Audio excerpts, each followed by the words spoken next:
Sa ilang oras pa lang mula nang inilabas ng Star Cinema ang trailer ay trending na ito sa social media at lahat ay gusto nang hilahin ang pagsapit ng November 13 na opening day ng Hello, Love, Again.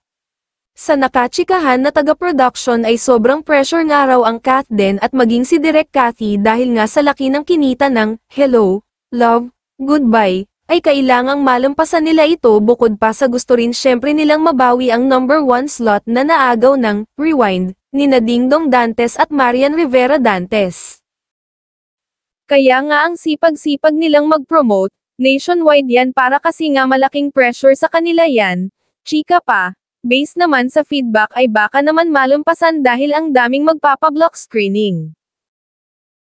Samantala sa mga nabasang reaksyon ng netizens na nakapanood ng trailer ay mukhang gagawa uli ng kasaysayan ang Kathden.